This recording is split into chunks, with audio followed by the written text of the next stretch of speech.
목사 닮아서 고우신 거죠? 아닌 걸 알고 있긴 하지만, 자, 오늘 설교는 이제 역대상 마지막 대목에 이르러서 다윗이 성전 건축을 준비하는 이야기, 이제 역대하 시작하면서는 솔로몬이 성전 건축을 시작하는 이야기, 이런 연결고리 속에 있는 그러한 한 대목을 살펴보려고 합니다. 이 이야기를 통해서 우리는 다윗이 어떤 나라를 바랐는지, 다윗이 바라는 나라를 좀 헤아려 볼 거고, 끝내 그것이 그리스도께서 바라셨던 나라, 또 우리가 그리스도께서 우리에게 보여주심으로 바라는 나라가 어떠한 나라여야 하는지를 이어서 좀 헤아려 살펴보려고 합니다. 기다리는 일은 쉬워요, 어려워요? 우리 노호정 집사님, 기다리는 일 쉬워요, 어려워요? 세상에서 제일 지루하고 재미없는 일 중에 하나가 기다리는 일일지 몰라요. 물론 정해진 어떤 기다림에 가슴이 뛰기도 해요. 이를테면 얼마 전에 저희 아이가 결혼했습니다만, 결혼 날짜 잡아놓고 그 날을 기다리는 아이들의 설렘이 있더라고요. 막 긴장도 하고 막 기대도 하고 이런 설렘이 있습니다. 그러니까 곧 막 도착하는 기다림, 이 기다렸는데 그게 막 도착했어요. 그럼 그 도착한 기다림은 반가움이 되죠. 또 그렇게 눈앞에 닥친 기다림은, 그 기다림을 맞는다는 건 즐거움이 되기도 합니다. 그런데 아무리 기다려도 도착하지 않는, 도착이 늦어지는 기다림은 지루하기 짝이 없어요. 언제일지도 모를 마냥 그냥 기다리기만 하는 그 일은 아득함이 되기도 하죠. 그래서 기다리는 건 재미없고 지루하고, 뿐만 아니라 기다리는 건 지치기도 합니다. 얼마나 지치는 일이면 기다리는 일이. 기다리다 지쳤어요.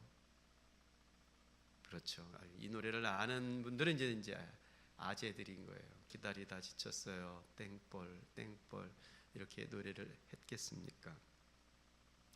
기다리는 일이 힘드니까 사람들은 기다리면서 다른 일을 합니다. 차 시간을 기다리면서 책을 읽고, 약속 시간 기다리면서 노래를 듣고 그러죠. 아무것도 하지 않고 기다리기만 해야 한다면 기다리는 일은 어쩌면 형벌 같을지도 몰라요. 물론 기다림이 설레고 가슴을 뛰게도 하지만, 그러나 일출봉에 해 뜨고 월출봉에 달이 떠도 님 오지 않는 날이 하염없이 흐르면 빨래소리 물레소리에 눈물만 흐르는 법입니다. 그러니까 기다리는 마음이라는 게 애달픈 마음인 거죠.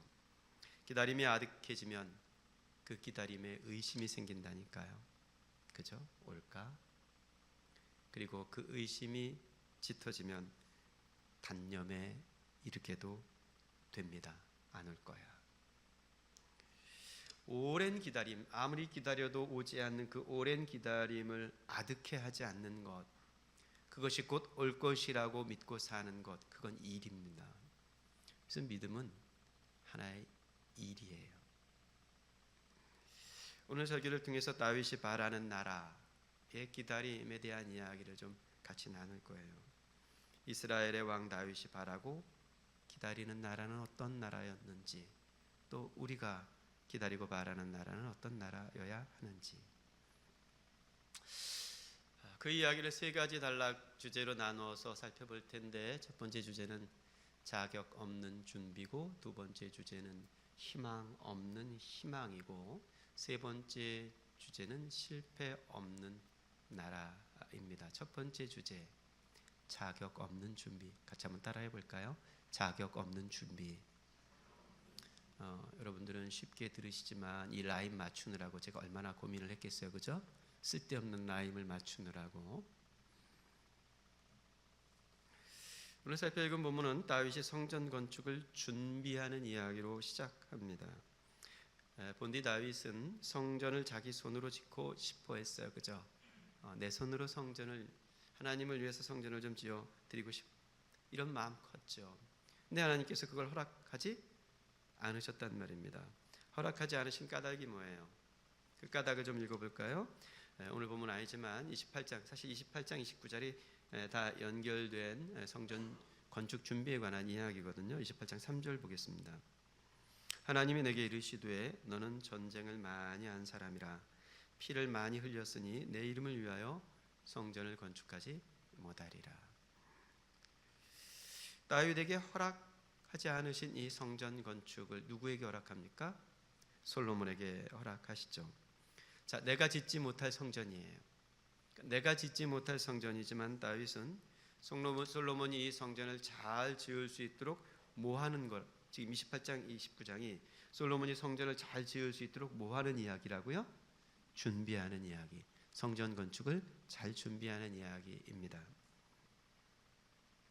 다윗은 내가 할 수 없는 그 일을 솔로몬이 잘 할 수 있도록 기다려요. 내게 허락되지 않은 걸 기다리고 준비한다는 건 이건 좀 어색한 일이거든요, 사실은. 솔로몬에게 허락하신 그 일, 그건 언제 이루어질까요? 다윗은 그것도 정확하게 알 수 없습니다. 솔로몬이 왕이 되면 이루어지긴 할 텐데 언제 이루어질까? 제대로 이루어질까? 알 수 없죠, 다윗은. 다윗이 알 수 있는 건 한 가지뿐이에요. 내 살아 생전에는 성전 지어지는 걸 보지 못할 거라는 것. 다윗이 죽어야 솔로몬이 왕이 될 테니까요.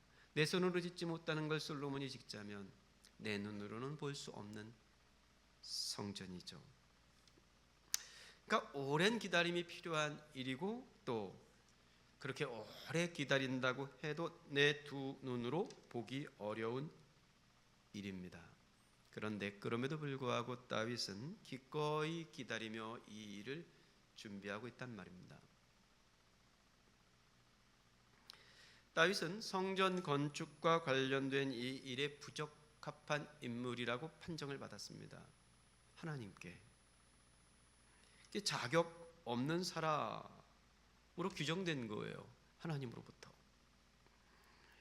하나님께서는 전쟁을 많이 한 사람이며 또 피를 많이 흘렸던 이 다윗에게 성전 짓는 일을 아예 허락하지 않으셨습니다. 허락되지 않은 일을 기다리는 것, 이게 쉬운 일인가요? 이건 형벌과 같은 일입니다. 내게 허락되지 않은 그 일을 기다린다는 것, 그리고 그것을 준비한다는 것은 어쩌면 형벌과 같은 일이죠. 그런데 그게 형벌과 같은 일이라 할지라도 다윗은 기다림을 멈추지 않아요. 기다리는 동안 두 손 놓고 있지도 않습니다.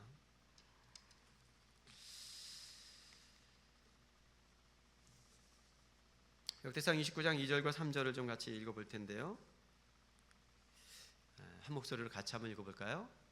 29장 2절과 3절 같이 한번 읽어보겠습니다. 시작. 내가 이미 내 하나님의 성전을 위하여 힘을 다하여 준비하였나니 곧 기구를 만들 금과 은과 놋과 철과 나무와 또 만호와 가공할 것은 보석과 채석과 다른 모든 보석과 옥들이 매우 많으며 성전을 위하여 준비한 이 모든 것 외에도 내 마음이 내 하나님의 성전을 사모함으로 내가 사유한 금, 은으로 내 하나님의 성전을 위하여 드렸다는 거예요. 참 아름다운 구절이죠. 기다리는 내내 다윗은 준비했는데 그냥 물건만 준비한 것이 아니라 마음을 준비했어요. 내가 짓지 못할 성전이라고 해서 그냥 뒷짐지고 바라만 보고 있지 않았단 말입니다. 자격 없었어요, 나는. 그런데 자격 없는 자로서 준비했습니다. 비록 자격은 없었지만 성전을 잘 지을 수 있도록 힘써서 준비했습니다. 자격은 없었지만 그러나 마음을 다하여 준비했습니다. 자격 없는 자의 드림에 즐거움을 더했습니다. 참 아름다운 이야기잖아요. 너 자격 없어 그러면 쉽게 삐지기 쉬운 우리들의 본성이 있지 않습니까? 뭐 자격 없다는데 내가 뭐하러 이러고 있어? 이러고 뒤돌아서서 뒷짐지기 쉽지 않습니까? 근데 그렇지 않고 넌 자격 없다 그러는데 그 자격 없음의 자리에서 그 자격 없음으로 준비하고 기다리는데 마음을 다해서 그렇게 하더라는 이야기예요. 신하들을 향하여서 이렇게 말하기까지 해요. 29장 5절에는 오늘 누가 즐거이 손에 채워 여호와께 드리겠느냐.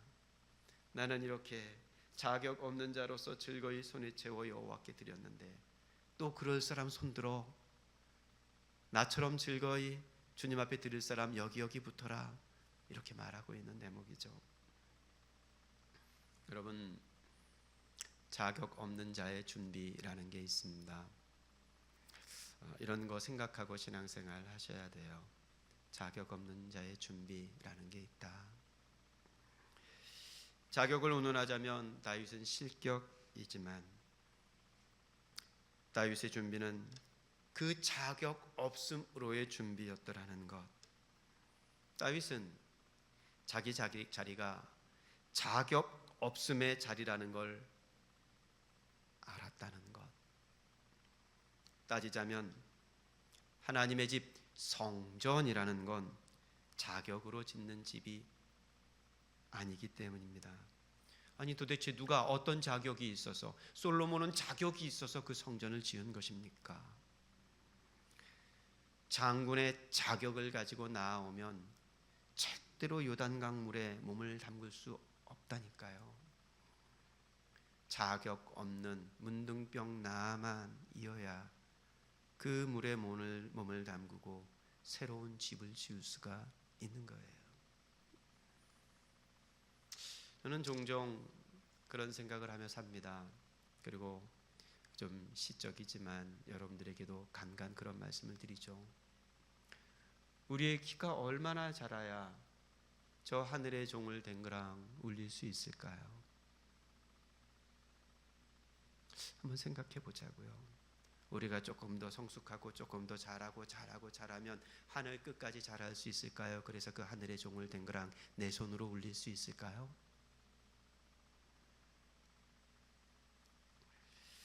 그럴 수 있는 게 아니죠. 하나님께서는 그냥 우리들의 이 키 작은 아래로 댕그랑 하늘의 종을 울려주신 거예요. 예전에 아주 오래, 이걸 알면 아저씨인데, 예전에 오래 개그 그 프로그램 중에 키 컸으면 이런 프로그램이 있었어요. 권사님 아시는군요. 키가 작은 개그맨 둘이 나와가지고 키 컸으면 뭐 이렇게 하는 그런 개그 프로그램이었습니다. 유진이 아니? 너 아줌마구나. 키 컸으면 그게 키 작은 자의 소원인지는 모르겠습니다만 더 커지려고만 할 건 아닙니다, 여러분. 예수께서 이 작은 키의 자리로 내려오셔서 이 낮은 땅, 아주 낮은 담 아래로 당신의 성전을 세우셨다니까요. 그게 하나님 나라가 너희 안에 있다 이르신 말씀입니다. 그 낮은 땅, 아주 낮은 담으로 넘어오라고. 누구나 넘어오라고. 세리도 죄인도 다 넘어오고, 과부와 고아도 넘어오고, 어린아이들도 여인들까지 다 넘어오고, 세상 모든 가난한 사람들 다 넘어오라고 그렇게 낮은 담을 만들어 주셨다니까요. 하나님의 집은 그분의 뜻을 따라 짓는 집이어야 하고, 그 뜻이 하늘에서 이루어진 것과 같이 땅에서도 이루어지는 집이어야 합니다. 하늘에서 이루어진 그분의 뜻이 이 땅에 이루어지는 그 집을 짓는 일에는 자격 없음보다 더 좋은 재료가 없습니다. 자격 없음이 그 나라를 짓는 가장 좋은 재료예요. 조금 더 크고 싶어서 조금 더 나은 자격을 가지고 나서는 집, 그 망치 소리에 교회가 망가집니다. 누군들 자격이 있겠습니까, 여러분? 자격으로 치자면 사실은 다윗이 가장 훌륭한 자격을 가지고 있는 사람 아닙니까? 신하들이 자격이 있습니까? 우리들이 따인 만한 자격을 가지고 있습니까? 누구든 다 자격 없는 자들이죠. 그 자격 없는 신하들, 그 자격 없는 백성들, 우리들을 향하여 다윗이 묻고 있는 말처럼 들려요. 29장 5절. 오늘 누가 즐거이 손에 채워 여호와께 드리겠느냐? 누구야? 누구? 자꾸 키 컸으면 하지 말고, 누구야? 난 자격 없는데 너희들 중 자격 있는 사람은 누구야? 난 자격 없으므로 이 즐거움을 더하여 하나님 앞에 이 성전 준비를 하고 있는데, 그 자격 없으므로 즐거움을 손에 채워 하나님께 드릴 준비하는 사람 누구야? 한번 손 들어봐. 이렇게 묻고 있는 거죠. 그들이 성심으로 여호와께 자원하여 드렸으므로 다윗 왕도 심히 기뻐하니라. 그 말을 듣고 신하들도 다 같이 그 자격 없는 자리에서 즐거움을 손에 채워 하나님께 드림이 되었더라라는 이야기, 그 이야기가 우리 공동체의 이야기가 될 수 있기를 간절히 축복합니다. 두 번째 주제는 희망 없는 희망에 관한 이야기입니다. 이것도 따라해 볼까요? 희망 없는 희망. 희망 없는 희망. 제가 프로페자의 우리 목사님들 모임에서 이 희망 없는 희망에 대한 이 일장 훈시를 지금 한번 했더니 목사님들께서 그거 어디 나오는 얘기니? 어느 책에 나오는 얘기니? 곧 나올 얘기예요. 희망 없는 희망에 대한 이야기를 잠시 나누어 보도록 하겠습니다. 역대상 29장 10절부터 19절까지는 긴 기도가 나와 있죠. 이 성전 건축을 마친 다윗의 기도가 길게 이어집니다. 그중 몇 구절을 좀 읽어보겠습니다. 11절. 여호와여, 위대하심과 권능과 영광과 승리와 위엄이 다 주께 속하였사오니 천지에 있는 것이 다 누구 것이래요? 주의 것이로소이다. 여러분들도 그렇게 생각해요? 그렇게 말해요? 그죠? 말만 하죠. 성전 건축을 위한 다윗의 준비는 철저했죠. 완벽했습니다. 하지만 그 철저하고 완벽한 준비, 다윗은 그게 다 어디로부터 온 것인지를 잘 알고 있었습니다. 여러분, 가지는 것보다 더 중요한 것은요, 가지는 것의 위치를 정하는 일이에요. 그게 더 중요합니다. 드리는 것도 마찬가지입니다.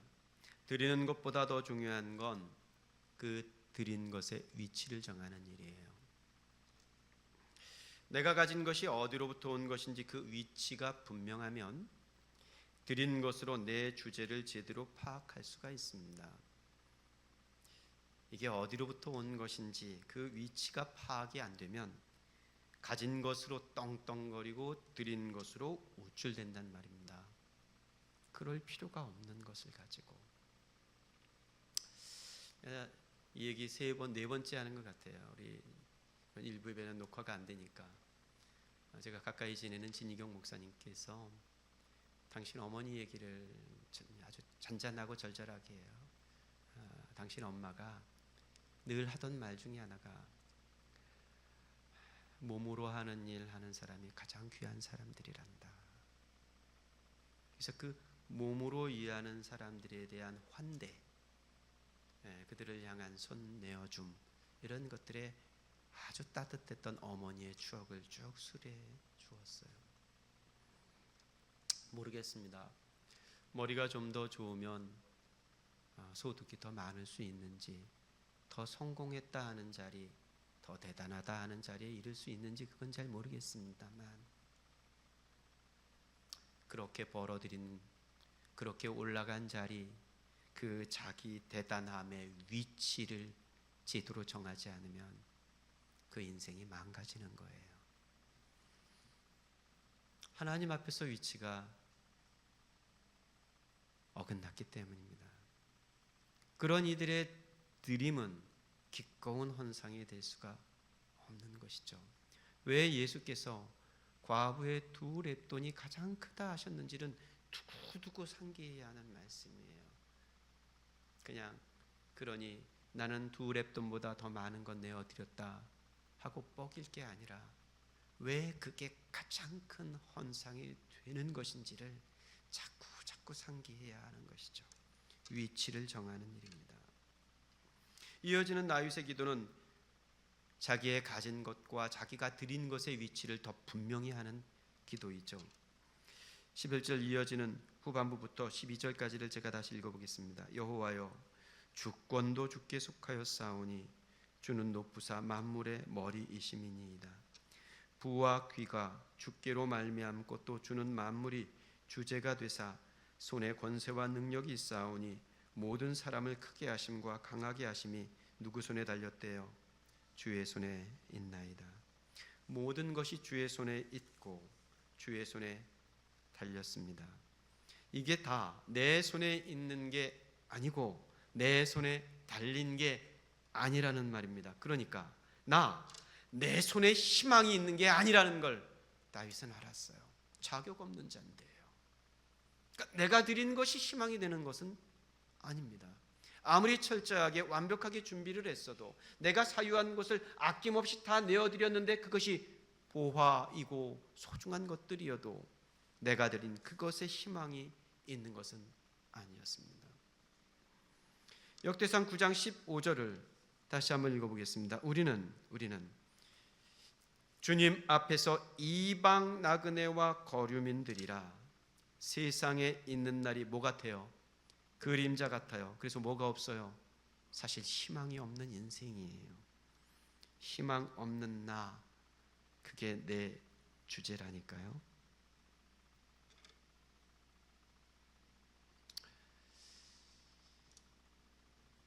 제가 조금 전에 이렇게 곽기태 집사님 찬양하는데 이렇게 앉아서 같이 찬양하는데 왼쪽 머리 위 정수리 옆에가 뭐가 느낌이 좀 이상해요. 이게 뭐가 꿈틀꿈틀거리는데 제법 묵직한 꿈틀거림이 있어서 벌레가 앉았나 보다 그랬어요. 보셨어요?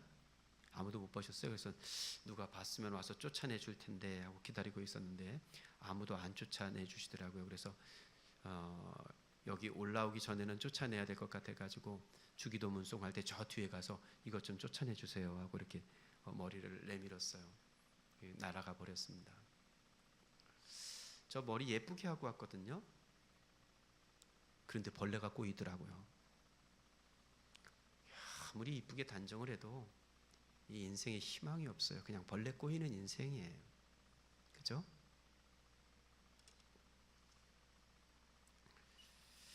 오늘 눈동이 지난주에 이어서 지난주도 설교 시간에 똥 얘기를 해서 거침없이 표현을 해서 죄송합니다. 근데 이게 조금 이 한자 된소리의 표현이 돼야 좀 실제감이 있어서 오늘 눈동이 어제 먹은 음식이라는 말이 있어요. 맞는 말이죠. 오늘 이거는 따라 해볼까요? 오늘 눈동이 어제 먹은 음식이다 이런 말이 있습니다. 보면요 오늘 눈동에 어제 먹은 음식이 다 들어 있습니다. 그걸 제대로 안 봐서 그렇지, 그죠? 여보 이렇게 또 인상 쓰지 마세요. 생각만 해도 끔찍하죠. 많이 먹으면 많이 먹은 대로 많이 나오기 마련이죠. 적게 먹으면 적게 나오는 겁니다. 어김이 없습니다. 기름진 걸 먹으면 기름진 똥이 나오는 거고요. 거친 음식을 먹으면 또 마른 똥이 나오는 겁니다. 그러고 보면요, 몸이라는 건 참 정직해요. 저는 제 아내는 저보고 정직하지 못한 사람이라고 얘기를 해요. 잘 먹는데 살이 안 찐다고, 속상하다고 정직하지 못한 사람이라고 그럽니다만 몸이 참 정직해요. 먹는 대로 나오는 거예요, 그렇죠? 다만 그 정직한 몸을 가진 우리들의 삶, 우리들의 사리가 정직하지 못할 때가 있을 뿐입니다. 지난 수요일에 아나니와 삽비라 이야기를 다시 읽었어요. 누가 뭐라고 그랬냐고요? 누가 그 밭 팔아서 헌금하라고 그랬느냐고요? 아무도 그런 사람이 없어요. 그런데 자기가 팔아서 자기가 드린다 그랬어요. 그러다가 아까운 마음이 좀 들었던 거죠. 그래서 얼마를 숨겨두고 다 드렸다고 행세를 해요. 그러다 아나니아가 죽었어요. 같이 있지 않았던 삽비라가 나중에 그 된 일을 잘 모르고 들어왔을 때 사도들이 물어요. 이게 전부냐고. 그러니까 이게 전부라고 얘기를 하죠. 이게 다라고. 저는 그 대목에 아나니아의 어떤 태도를 생각해 봤어요. 이게 다라고 말할 때 쭈뼛쭈뼛하면서 어색하게 거짓말이 들통날 표현으로 이게 다라고 이게 답니다 이랬을까? 그러지 않았을 것 같아요. 이게 다라고 당당하게 그것이 전부인 것처럼 얘기했을 것 같아요. 내가 앞으로 한 말과 내가 속에 담아둔 말이 먹은 것대로 나오는 것과 같지 않은 인생의 어느 한 날 지점에 우리가 있다는 것, 그것이 다를 뿐입니다. 겉으로 친절하면서 속으로 미움을 감추는, 그렇죠? 여러분, 제가 우리 수신자매 대할 때 항상 이렇게 친절하게 대하잖아요. 우리 수신자매, 아유 귀하기 짝이 없어 그러면서 아이고 저 못된 놈, 이런 마음을 감추면서 이렇게 살아가는 날들이 가끔씩 있죠. 제가 수신자매를 향해서 그런 마음을 가져본 적은 한 번도 없어요. 기태 형제를 향해서는 가져본 적이 있어.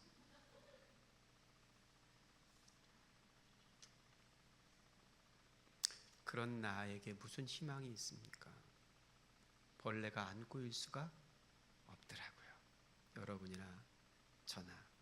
여러분들이 제 속마음 다 알면 여기서 설교 들으시겠어요? 못 들으실 거예요. 그런 의미에서 나의 일상은 희망 없음의 배설물이에요. 내가 살아가는 모든 날들은 내가 희망 없다는 것을 내놓는 그런 날들이라니까요. 나의 준비와 나의 드림에 희망이 있는 게 아닙니다.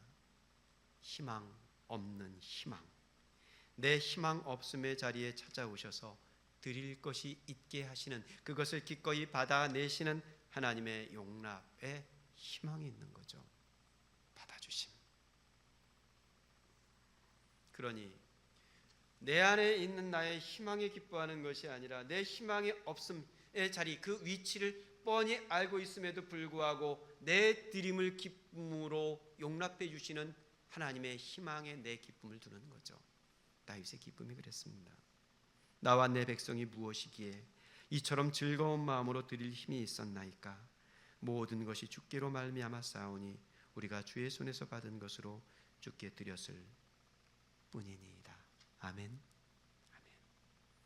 그런 가짐과 그런 드림으로 하나님 앞에 거룩한 산제사의 날들을 쌓는 우리의 믿음이 될 수 있도록 축복합니다. 세 번째 주제는 실패 없는 나라에 관한 이야기입니다. 길게 이어진 다윗의 기도가 솔로몬을 향해요. 29장 19절 다 같이 한번 읽어보겠습니다. 19절 같이 읽어보죠. 시작. 또 내 아들 솔로몬에게 정성된 마음을 주사 주의 계명과 권면과 율례를 지켜 이 모든 일을 행하게 하시고 내가 위하여 준비한 곳으로 성전을 건축하게 하옵소서. 누가? 솔로몬이. 이 기도의 마무리를 솔로몬을 향해서 마무리를 짓고 있는 거죠. 역대기는 이스라엘 백성들이 바벨론에서 70년간 포로 생활을 마치고 돌아온 상황을 배경으로 하고 있다, 설명을 드렸습니다. 나라가 망했습니다. 하나님께서 좋음으로 시작하신 아담의 계보가 나쁨이 되어버렸습니다. 샬롬이 엔 샬롬이 된 세상, 우리는 숱하게 반복해서 마치 그릇된 간증처럼 경험하고 살죠. 하나님의 약속으로 시작한 아브라함의 자손이 실패했습니다. 실패를 겪은 나라, 포로 되었던 백성들이 돌아왔습니다. 돌아온 땅에서 어떤 나라를 다시 시작할 것인가, 그게 역대기의 주제예요. 그러니까 열왕기상으로 충분한 이스라엘 역사 이야기를 역대기를 통하여 다시 적어가는 이유는 그 돌아온 땅에서 어떻게 그 실패를 다시 시작할 것인가? 그 실패를 넘어선 또 다른 약속을 시작할 것인가? 이런 이야기죠. 그 시작에 다시 실패를 반복할 것인가? 그럴 수 없죠. 다윗의 기도를 읽으면서 이스라엘 백성들은 이 실패를 반복하지 않을 나라의 꿈을 꾸었을 겁니다. 역대상의 마지막 단락은 이렇게 기록되어 있습니다. 29장 26절, 이새의 아들 다윗이 온 이스라엘의 왕이 되었다. 이렇게 역대상을 마무리 짓는단 말입니다. 이스라엘을 다스렸더라는 말로 시작하고 마무리를 짓는 거예요. 여러분, 지난 역사를 기록하는 까닭이 뭡니까? 지나간 역사를 다시 기록하고 읽는 까닭이 실패를 반복하기 위해서입니까? 그럴 리는 없습니다. 돌아온 땅에서 다시 실패하지 않는 나라, 실패 없는 나라 이스라엘을 위해서 지나간 역사를 다시 쓰고 그 역사를 다시 읽는 거예요. 우리가 역대기를 읽는다면 그래서 다시 읽는 겁니다. 실패하지 않는, 실패 없는 나라를 위해서. 자, 다윗이 죽어요 이제. 그리고 솔로몬이 왕이 되죠. 이후 솔로몬이 아주 대단한 성전을 짓습니다. 큰 돌을 깎아요. 그리고 번쩍번쩍 금, 은, 보석으로 치장한 아주 크고 화려한 성전을 짓습니다. 그렇게 지어진 성전만 봐도 솔로몬의 영광이 얼마나 으리으리했던지를 대번 알 수 있을 정도입니다. 하지만 솔로몬의 대단한 성전이 나라를 지키는 건 아니었습니다. 그죠? 이스라엘 역사는 그걸 보여주고 있는 것이죠. 그 어마어마한 성전이 나라를 지키지 못하더라는 것. 제 아무리 대단한 성전이라 해도 솔로몬의 성전은 모래 위에 지은 집이 될 수 있다는 것. 돌 위에 돌 하나도 남지 않을 성전을 위해서 이 이야기를 읽는 게 아니라는 것. 그래서 요즘 지금은 조금 잠잠해졌습니다만 이스라엘에 돌아가서 거기 성전 다시 짓자 뭐 이런 운동, 소위 세대주의적 전천년주의자들에 의해서, 그러니까 계시록을 읽는 아주 극소수의 일부의 사람들에 의해서 그런 운동이 펼쳐지고 그것이 대단한 믿음인 줄 알고 으쌰으쌰 했던 적이 있었죠. 지금도 일부 남아 있습니다만 그러려고 이 역대기를 읽는 게 아니라는 말입니다. 하나님의 말씀으로 지어지는 성전, 하나님의 뜻을 따라 빚어지는 돌로 짓는 것이 아니라 평화와 하나님의 은혜로 지어지는 성전, 그 나라를 위해서 이 이야기를 읽습니다. 왜 이 성전이 무너졌습니까? 왜 이 나라가 망했습니까? 그 성전에서 제사가 끊겨서? 아니요. 제사는 번듯하게 드려지고 있습니다만 이 땅에 공의와 정의가 물같이 하수처럼 흐르지 않아서 이 성전의 평화가 이 땅의 평화가 되지 않아서, 그래서 성전 무너진 겁니다. 그래서 나라가 망한 거죠. 하나님의 나라를 너희는 빼앗기고 그 나라의 열매를 맺는 백성이 받으리라. 예수님 그렇게 말씀하셨죠. 여러분, 하늘에 닿지 못할, 우리가 사다리를 쭉 놓는데요, 사다리를 쭉 놓는데 이 사다리가 하늘에 닿을 수가 없어요. 이 하늘에 닿지 못할 사다리가 있다 칩시다. 그러면 이 하늘에 닿지 못할 사다리, 하늘을 향해서 놓여진 이 사다리가 끝내 하늘에 닿지 못할 때 이 사다리 끝은 낭떠러지가 되는 거예요. 우리의 믿음이 그 낭떠러지 끝에 서는 일. 그러니까 다음 달 우리가 읽을 책이 당신의 열심이 위험한 이유인데, 열심히 그 사다리 끝에 올랐는데 그 사다리가 하늘에 닿지 못해. 그러면 그 끝이 낭떠러지가 된다니까요.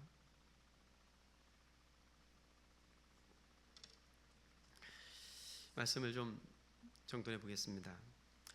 오늘도 좀 설교가 딱딱했죠. 수인자매, 딱딱했어? 똑똑했어? 기다림에는 일이 따릅니다.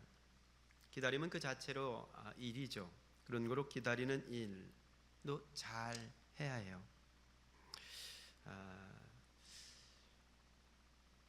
죄송해요. 자꾸 이런 소리 해서 여러분들 설교를 좀 재미있게 듣고 가셔야 되는데 자꾸 머리 복잡하게 해야 돼서 죄송한데, 기다림은 희망의 아들이고 믿음의 딸이에요. 죄송해요. 적어놔, 좀 적어놔. 기다림은 그냥 그런 것 같아요. 희망의 아들이고 믿음의 딸인 것 같아요. 희망이 기다림을 낳더라고요. 희망이 낳지 않은 기다림, 희망 없는 기다림은 조급해지죠. 갑갑해서 숨이 막힙니다. 안달복달 수없이 고쳐요. 그래서 저희 막내 아이 산이는요, 지금은 커서 그런 얘기 안 하는데 한 몇 해 전까지만 해도 그들 휴가 가요. 그래서 뭐 한 3-4시간 차 타고 어딜 가요. 그러면 한 100번은 물어요. 언제 도착해요? 아빠 언제 도착해요? 아빠 한 번만 더 물어볼게요. 언제 도착해요? 아주 희망 없는 기다림이에요. 보채고 그래서 지치죠. 희망이 기다림을 낳는 겁니다, 여러분. 기다림은 믿음의 딸이에요. 아이를 가진 엄마처럼 믿음의 뱃속에 기다림이 있는 거예요. 믿음의 자궁에서 자란 기다림이 생명의 기쁨을 낳는 거예요. 믿음 없는 기다림은 그건 사생아 같은 거라니까요. 믿음 없는 기다림은 그래서 기다리다가 내가 죽을 이름이 되고 맙니다. 교회는 합쳐지는 것들이죠. 연합. 하나됨이 곧 교회입니다. 근데 합쳐지는 것들에는 떨어지는 것들이 있나 봐요. 이건 제 얘기가 아니고 어느 청소년을 위한 어느 시인이 청소년을 위한 시집을 냈는데 그 안에 들어있는 내용 중 일부예요. 합쳐지는 것들에는 떨어지는 것이 있나 보다. 뭔 말이냐면요, 솔과 나무가 합쳐지면 뭐가 돼야 돼요? 솔, 나무 이렇게 돼야 되잖아요. 그런데 솔과 나무가 합쳐지니까 뭐가 돼요? 소나무가 돼요. 리을 어디 갔어요? 떨어졌어요. 그 리을은 어디로 떨어진 걸까요? 교회는 이걸 고민해야 돼요. 그죠? 떨어진 리을은 지금 어디에서 울고 있을까요? 떨어진 모든 리을들이 웅크려 사는 집은 어느 구석 집원을 달고 있을까요? 거기에도 하늘은 파랗고 구름이 솜사탕처럼 걸려 있고 막 그럴까요? 떨어뜨리지 않고 그냥 합쳐서 낱말이 될 수는 없을까요? 솔, 나무 이렇게 부르면 안 되는 거예요? 하느님, 하느님 그러지 않고 그냥 하늘님 이렇게 부르면 안 되는 거예요? 따님, 따님 하지 않고 딸님 이렇게 부르면 하늘이 무너지는 거예요? 그냥 다 붙여서 부르면 안 되는 거예요? 이 리을이라는 게 그러지 않아도 이렇게 구부러져 있잖아요. 그죠? 꾸불꾸불. 이 구부러진 리을을 쉽게 툭 떨어뜨려 가지고 더 구부러지게 하지 말고 그냥 구부러진 그만큼 그대로 두면 안 되는 걸까? 솔과 나무가 리을처럼 그냥 같이 구부러져서 살면 하늘이 무너지는 걸까? 하나님의 백성은 하늘과 땅이 합쳐진 세상 그 나라에 다리를 놓는 사람들이 되어야 하는 것이죠. 떨어진 리을들이 없도록, 혹시 떨어진 리을이 있으면 다시 올려 붙여 하나가 되는. 여러분, 고아와 과부는 떨어진 리을들이죠. 눈먼 사람, 귀먹은 사람, 말 못하는 사람, 다치고 망가진 사람들도 다 떨어진 리을들입니다. 세리들과 장녀들은 제일 먼저 떨어진 리을일 겁니다. 한번 떨어지면 살아갈 길 없는 웅덩이, 구불구불 리을을 따라 난 길로 아주 깊이 떨어진 웅덩이에는 사다리가 없는 것 같아요. 그게 예수님 시대 바리새인들이 파놓은 종교의 웅덩이였습니다. 교회가 그 웅덩이를 파면 못 씁니다, 여러분. 그건 잘못된 나라입니다. 그러다가 이스라엘이 실패한 나라가 되었습니다. 다시요, 하늘에 닿지 못할 사다리가 있습니다. 그 다리가 끝내 하늘을 향하고만 있으면 그 다리 끝이 낭떠러지가 된다니까요. 내 열심이 위험한 이유입니다. 제가 책 하나 쓰려고 그래요. 농담입니다. 이게 또 진짜인 줄 알고 책 하나는 관두고 요거 마치고 2주 후에 시작해볼까 이런 지금 구상을 하고 있는데 7 귀신 이야기 이렇게 혹은 12 귀신 이야기 이렇게 설교 시리즈를 준비해 볼까 해요. 그러니까 예전에 저 어렸을 때 신앙생활 할 때는요 귀신 들린 사람이 참 많았어요. 그래서 저 뭐 중고등학교 다닐 때 축사하는데 많이 저희 담임 목사님이 귀신 들린 사람 데려다 놓고 예수 이름으로 나갈 귀신 나가 있다는 귀신 그런 이거 많이 했거든요. 성신이 막 이렇게 찬송하면서 옆에서 많이 따라했어요. 그 목사님 옆에서 진짜 열심히 기도 많이 했습니다. 그 귀신 내쫓는 기도. 왜 열심히 했냐면 믿음 없이 기도하면 이 귀신이 그 믿음 없는 사람한테 들어간대. 그러니까 안 되겠더라고요. 지 믿음으로 얼마나 열심히 기도했는지. 그래서 정말 이렇게 귀신 축사하는 것도 여러 번 경험하고 그랬어요. 근데 요즘은 그런 세상은 아니죠. 근데 또 다른 귀신에 둘러싸여 있습니다. 7 귀신, 12 귀신. 제가 그 귀신을 좀 이렇게 그 귀신 하는 사람이 뭐라고 그래요? 그 사람이 돼가지고 한번 좀 꼽아봤어요. 꼽아보니까 수도 없이 많더라고요. 특히 교회에 오름의 귀신, 다 지가 옳대. 옳지 않은 사람이 없어. 오름의 귀신, 쓸모의 귀신. 오름, 내가 옳다의 귀신만이 아니라 또 오름의 귀신도 있더라고요. 올라가고자만 하는 오름의 귀신, 뭐 이런 것들, 뭐 이런 귀신 이야기를 좀 풀어놔 볼까. 그래서 7 귀신 이야기 어떻게 재미있을 것 같아요? 재미없잖아. 재미있을 것 같아? 좀 재미있게 한번 좀 풀어가 보려고 그래요. 귀신이 가득한 교회가 아니라 우리가 파놓은 이 웅덩이에 귀신이 드글드글거리는 교회가 아니라 뜻이 하늘에서 이루어진 것과 같이 땅에서도 이루어지는 우물이 되어 그 우물에 두레박을 내리고 시원한 생수 마시는. 생각만 해도 좋잖아요. 고사님 좋죠? 너무 좋잖아요. 그 우물에 두레박을 내리는 믿음의 사람들로 살아갈 수 있기를 축복합니다. 기도하겠습니다. 하나님,